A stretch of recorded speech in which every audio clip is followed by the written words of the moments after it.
আসসালামু আলাইকুম প্রিয় শিক্ষার্থীরা, আশা করি সবাই ভালো আছো। সবাইকে নিউক্লিয়াস একাডেমি বাংলাদেশের পক্ষ থেকে স্বাগত জানাচ্ছি আমি মিলন মাহমুদ। তো আজকে মূলত আলোচনা করবো এসএসসি ফিজিক্সের চ্যাপ্টার 3 এমসিকিউ নিয়ে, বলের এমসিকিউ নিয়ে আলোচনা করব।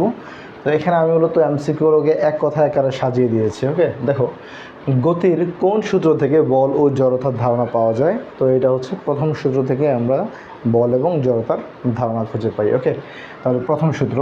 2 নম্বর হচ্ছে সবল নিউক্লিয় বলের পাল্লা 10⁻15 মিটার। এটা একটা গুরুত্বপূর্ণ এমসিকিউ যে সবল নিউক্লিয় বলের পাল্লা কত? 10⁻15 মিটার। মানে নিউক্লিয়াসের ভিতরে একটা প্রোটন এবং একটা নিউট্রনের মধ্যবর্তী ডিস্টেন্স 10⁻15 মিটার হলে প্রোটন এবং নিউট্রন তাদের আকর্ষণ বল বজায় রাখে। আর দুর্বল নিউক্লিয় বলের পাল্লা মানে ডিস্টেন্স, এটা হচ্ছে 10⁻18 মিটার। ওকে, তার মানে প্রোটন নিউট্রন 10⁻18 মিটার দূরত্বে থাকলে তারা পরস্পর আকর্ষণ বল দেখাবে। 10 কেজি ভরের কোনো বস্তুর উপর কত বল প্রয়োগ করলে 4m/2 ত্বরণ হয়? তাহলে বল F = আমরা কী জানি বলতো? F = আমরা জানি ma। এখন m হচ্ছে কত কেজি? 10 কেজি, আর এর মান হচ্ছে 4। তো 4 × 10 কত? 40, তাই না? তাহলে এখানে মান হবে কত? 4 × 10, তার মানে 4 × 10 = 40 নিউটন হচ্ছে এটার বলের মান। তো এরকম যদি তোমাকে বলের মান চায় তাহলে জাস্ট ত্বরণ আর মানটা গুণ করে দেবা, ভর। 4 নম্বর কোয়েশ্চেন, বস্তুর ভরবেগের পরিবর্তনের হার প্রযুক্ত বলের সমানুপাতিক। এটা হচ্ছে ভরবেগের যে সূত্র আমরা শিখেছি সেটাই, প্রযুক্ত বলের সমানুপাতিক। ওকে, একটি বস্তুর ভরবেগের পরিবর্তনের হার, তার উপর যে বল প্রয়োগ করা হবে তার বল ওই বলের সমানুপাতিক। ওকে, তারপরে কোয়েশ্চেন হচ্ছে, দেখো, কোন বলের লব্ধি শূন্য হয় বা ত্বরণ সৃষ্টি হয় না? এটা হচ্ছে সাম্য বল। কি বল? সাম্য। তার মানে একাধিক, মনে করো কোনো একটা বস্তুকে যদি দুই দিক থেকে টানা হয়, এদিক থেকেও যদি 10 নিউটন বলে টানা হয়, এদিক থেকেও যদি 10 নিউটন বলে টানা হয়, বস্তুটা তো একই জায়গায় থাকবে, কোনো দিকে মুভ করবে না, তাই না? তাহলে ও কোনো বলে অনুভব করবে না। তাহলে এইটাই হচ্ছে তার সাম্য বল বলা হয়। আগে মনে করে একদিক থেকে সাপোজ 10 নিউটন আর একদিক থেকে 6 নিউটন, তাহলে যেদিকে বেশি বস্তু সেদিকে চলে যাবে। এটা অসাম্য বল। অর্থাৎ অসাম্য বলের ক্ষেত্রে এই ত্বরণটা সৃষ্টি হবে, বস্তু কোনো একদিকে সরে যাবে, তাই না? আর সাম্য বল যেটা দুই দিকে সেম পরিমাণ বল প্রয়োগ করা হবে, বস্তু একই জায়গায় স্থির থাকবে, তাই বলা হয় তার লব্ধি শূন্য বা ত্বরণ সৃষ্টি হয় না। তাহলে কি বল? সাম্য বল। ওকে, ভরবেগের একক ও মাত্রা কি? তাহলে ভরবেগের একক, দেখো, ভরের একক কেজি আর বেগের একক m/1, বোঝাই যাচ্ছে। তাহলে ভরবেগের একক হচ্ছে কেজি m/1, আর মাত্রা কি? বেগের মাত্রা তোমরা শিখেছো L/1, আর ভর তো m জানোই। ওকে, তাহলে কোন বল?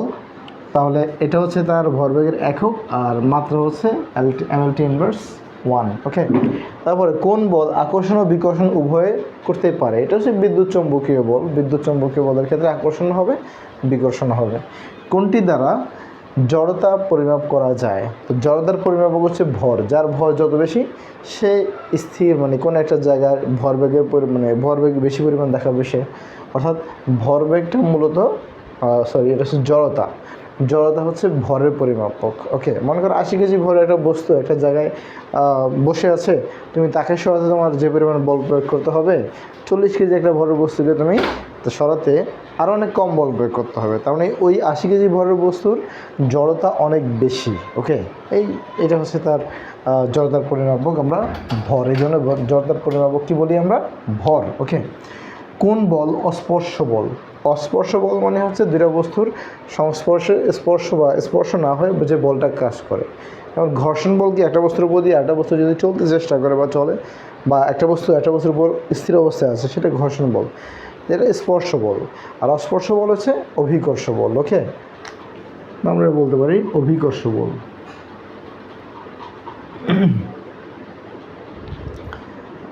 এটা হচ্ছে অভিকর্ষ বল। আর জড়তা পরিমাপ করা যায় কি দিয়ে? ভর দিয়ে। ওকে, ভর হচ্ছে একটা বস্তুর জড়তার পরিমাপক। বলের মাত্রা আমরা পড়ে আসছি, বলের মাত্রা আমরা বের করেই আসছি।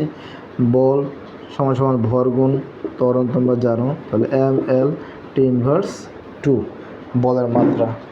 2 কেজি ভর একটা বস্তু 10 m/1 বেগে গতিশীল হলে ভরবেগ কত? তাহলে ভরবেগ P সমান আমরা কি জানি? mv। তাহলে m হচ্ছে 2 কেজি আর বেগ হচ্ছে 10, তাহলে 10 × 2 = 20 কেজি m/1। তাহলে ভরবেগ হচ্ছে কি? 20 কেজি এম এস ইনভার্স 1। চলন্ত বাস হতে নামতে গিয়ে পড়ে যায় কেন? দেখো বাস চলছে, তুমি এতক্ষণ বাসে ছিলা, তুমিও তো বাসের সাথে সাথে তুমি চলমান ছিলা, তাই না?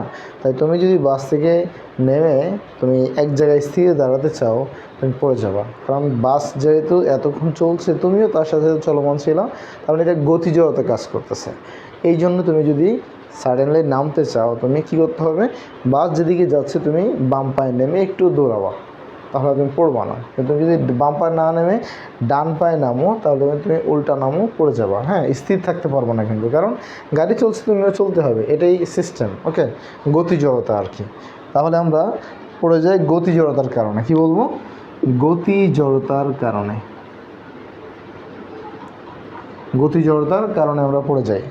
বিদ্যুৎ চুম্বকীয় বল মাধ্যাকর্ষণ বল থেকে কত গুণ শক্তিশালী? এটা তোমরা 10⁻36 গুণ বেশি শক্তিশালী। ওকে, বিদ্যুৎ চুম্বকীয় বল মহাকর্ষ বল থেকে 10⁻36 গুণ বেশি শক্তিশালী। রকেটের গতি কিসের উদাহরণ? ভরবেগের উদাহরণ। ওকে, আর এত কেজি এম এস ইনভার্স 1 ভরবেগ। আচ্ছা, এটা লিখে দিই, কিসের উদাহরণ? ভরবেগের উদাহরণ। ওকে, আর 7500 কেজি এম এস ইনভার্স 1 ভরবেগের ট্রাকের বেগ এত হলে ট্রাকের ভর কত? তাহলে আমরা 54 কিলোমিটার/আওয়ার মানে হচ্ছে কি, আমরা যদি এটাকে ভেঙে লিখি, তাহলে অবশ্যই শিখেছ ভেঙে লেখা, যে কিলোমিটার/আওয়ারকে যদি আমরা এম এস ইনভার্স 1 নিতে চাই, তাহলে আমাকে কী করতে হবে? ট্রাকের ভর। দেখো আমরা কি জানি, পি সমান এম ভি। তাহলে এখানে এম হচ্ছে তোমার পি এর মান আমরা জানি। আমাদের দরকার কি? ট্রাকের বেগ এত হলে ট্রাকের ভর কত? এম দরকার। তাহলে পিকে ভি দিয়ে ভাগ করলে আমরা এম পেয়ে যাবো, তাই না?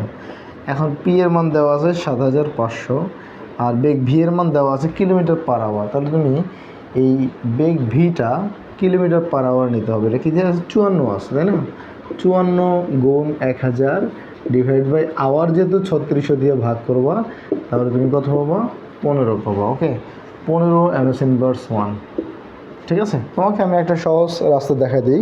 যদি তোমার 36 কিলোমিটার/আওয়ার বলতো, 36-এর জন্য হয় 10, 72-এর জন্য হবে 20, 108-এর জন্য হবে কত? 100-এর জন্য হবে তোমার 30। আর তারপরে 36-এর যদি 10 হয়, 10 এম এস ইনভার্স 1 হয়, আর 18-তে হবে 5। এখানে যেহেতু 54 ছিল, 36 আর 18 তো 54, 36-এর জন্য হচ্ছে 10 আর 18-এর জন্য হচ্ছে 5, 10 আর 5-এ 15। তাহলে নিচে হবে কত? 15। তাহলে 5, 15, 75, অর্থাৎ 500। এখানে হচ্ছে ভর কত কেজি? ভর হচ্ছে 500 কেজি। ভর হলো 500 কেজি। আশা করি বুঝতে পেরেছ। 5, 15, 75 তো কাটাকাটি করলে 500 কেজি আসে। ঠিক আছে, পরবর্তী আমরা আরও 5টা কোয়েশ্চেন এখানে জয়েন করলাম। তো 1 কেজি ভরের একটি বন্দুক হতে 5 গ্রাম ভরের গুলি 200 এম এস ইনভার্স 1 বেগে ছোড়া হলো। বন্দুকের পশ্চাৎ বেগ কত? তো বন্দুকের ক্ষেত্রে আমরা ভরবেগের সংরক্ষণ সূত্র পড়েছিলাম যে এমভি সমান এমভি, তাই না? তাহলে পশ্চাৎ বেগ হচ্ছে বন্দুকের ভি, আর ক্যাপিটাল এম দিয়ে ভাগ করে দাও। এখানে বস্তুর ভর এবং বস্তুর বেগ হচ্ছে স্মল এবং স্মল ভি। বস্তুর ভর কত দেখো তো? 1 কেজি না 5 গ্রাম? তাহলে বস্তুর গুলি হচ্ছে 5 গ্রাম। 5 গ্রামকে যদি আমরা 1000 দিয়ে ভাগ করি, তাহলে অবশ্যই 0.005 আসবে। আর বেগ ভি হচ্ছে কত? গুলির বেগ 200 m s inverse 1 divided by বন্দুকের ভর। দেখো বন্দুকের ভর হচ্ছে 1, তাহলে 1 দিয়ে ভাগ করলে এখানে যে মানটা আসবে সেটাই হবে আনসার। এত এম এস ইনভার্স 1। ওকে, তুমি এই মানটা বের করে ফেলো, এখানে যা হবে তাই আনসার। তাহলে বন্দুকের পশ্চাৎ বেগ বের করতে গেলে সবসময় আমার এমভি সমান এমভি। ছোটো হাতের এম হচ্ছে গুলির ভর, গুলির বেগ, আর বড় হাতের এম হচ্ছে বন্দুকের ভর, আর ভি হচ্ছে বন্দুকের বেগ। তো এই সূত্র দিয়ে আমরা বন্দুকের পশ্চাৎ বেগ বের করতে পারবো, এবং এই মানটা সবসময় একটা আমাদের পজিটিভ মান তৈরি হবে যদি আমরা সূত্রটা পজিটিভ ইউজ করি। দেখো পশ্চাৎ কথাটা মানেই কিন্তু নেগেটিভ। তোমাকে মাঝে মাঝে জানতে চাইবে, দেখা যায় কোনো ক্ষেত্রে আনসার দেওয়া আছে +10 এবং -10, তাহলে পশ্চাৎ বেগ কী হবে? পশ্চাৎ বেগ -10 না, পশ্চাৎ বেগ হচ্ছে +10, কারণ পশ্চাৎ কথাটা মানেই হচ্ছে নেগেটিভ। আমার এখানে মাইনাস সাইন দেওয়ার কোনো প্রয়োজন নাই, তাই না? তাহলে কখনো যদি তুমি অপশনে দেখো যে বন্দুকের পশ্চাৎ বেগ 10 আর এই জায়গায় দেওয়া আছে -10, তুমি কি ইউজ করবা? পশ্চাৎ বেগ কথাটাই যেহেতু নেগেটিভ, আনসার অবশ্যই 10। ওকে, আশা করি বুঝতে পেরেছ। সো এখানে যে আনসারটা তুমি পাবো সেটাই, জাস্ট গুলির ভর 5 গ্রাম ছিল, তাকে আমরা কেজিতে নিয়ে গেছি, 1000 দিয়ে ভাগ করে 0.005 আসছে। 2 নম্বর কোয়েশ্চেনটা দেখো, 10 কেজি একটা বস্তুর ওপর 200 নিউটন বল প্রয়োগ করা হলো 20 সেকেন্ড যাবত, তাহলে তার বেগ কত হবে? তাহলে আমরা বল যেহেতু দেওয়া আছে F = আমরা প্রয়োগ করবো ma, আর বলের মান আমরা জানি কত, বলের মান জানি আমরা 200 নিউটন, m এর মান হচ্ছে 10, আর এর মান আমরা যদি ভেঙে লিখি v-u/t, তাই না? তাহলে এখানে তোমার 200 আর এখানে কী দেওয়া আছে দেখো তো 10 v, আদিবেগ তো নাই, আদিবেগ তো 0, আর টাইম টি এর মানে আমরা জানি 20 সেকেন্ড, এই যে 20 সেকেন্ড দেওয়া আছে। তুমি যদি কোনাকুনি গুণ করো বা এই যে 10 দুগুণা 20, 2 v/2, তাহলে কত হচ্ছে দেখো, কোনাকুনি গুণ করলে 400 হচ্ছে না? তার মানে বেগ v = 400 ms−1। ওকে, আশা করি বুঝতে পেরেছো। জাস্ট আমরা F = ma লিখে এর জায়গায় v-u/t প্রয়োগ করলাম, তার এখান থেকে আমরা টাইমটা পেয়ে যাই। ওকে, তো আশা করি বুঝতে পেরেছো অঙ্কটাও। এরপরে কোয়েশ্চেন নাম্বার যাই 3 নম্বর, 17 নম্বর শেষ, 18 নম্বর কোয়েশ্চেন। বলা হচ্ছে 35 কেজি ভরের একটা বস্তুর উপর 500 নিউটন বল 1 সেকেন্ড ব্যাপী কাজ করলে ভরবেগের পরিবর্তন কত হবে? তাহলে আমরা ভরবেগের পরিবর্তনটা আমরা যদি সরাসরি করতে যাই, তাহলে আমরা কি লিখতে পারি বলো তো? আমরা লিখতে পারি ভরবেগ ডেল পি, পরিবর্তনটা সবসময় ডেল্টা, এই ত্রিভুজ সাইনকে বলা হয় ডেল্টা, ডেল পি সমান ভরবেগের পরিবর্তন, তো তাহলে mv শেষ ভরবেগ বিয়োগ আদি ভরবেগ mu। ওকে, mv - mu।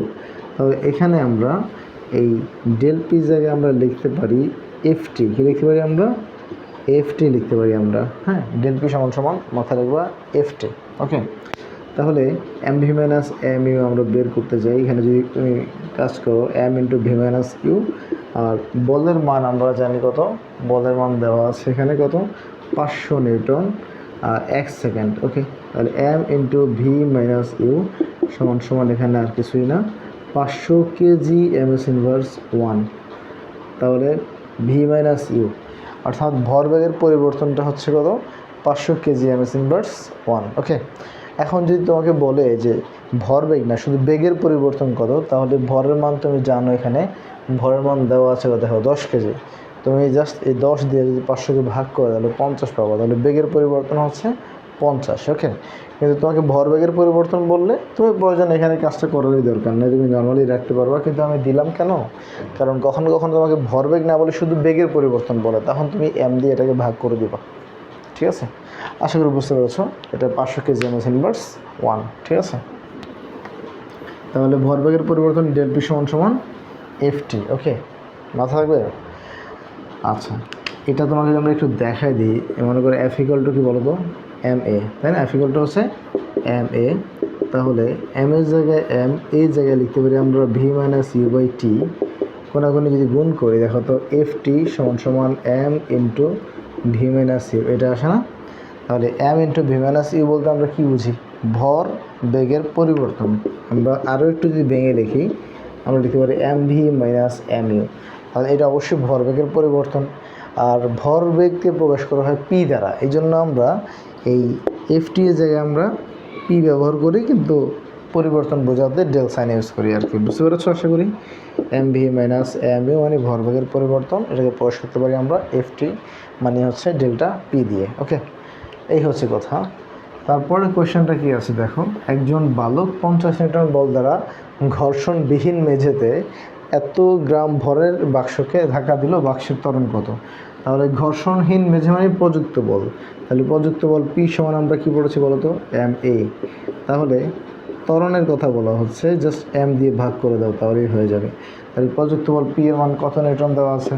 50 নিউটন দেওয়া আছে, আর ভর দেওয়া আছে কত, 2 × 10⁴ গ্রাম দেওয়া আছে। দেখো কেজিতে নিতে হবে কিন্তু গ্রামটাকে, তাহলে 2 × 10⁴ কেজিতে নিতে গেলে তুমি যদি চাও, আচ্ছা আমি দেখাই দিচ্ছি, এখানে হচ্ছে ভর m সমান 2 × 10⁴ গ্রামে নিয়ে গেলে, কেজিতে নিয়ে গেলে 1000 দিয়ে ভাগ করতে হবে, তাহলে 0.002 × 10⁴।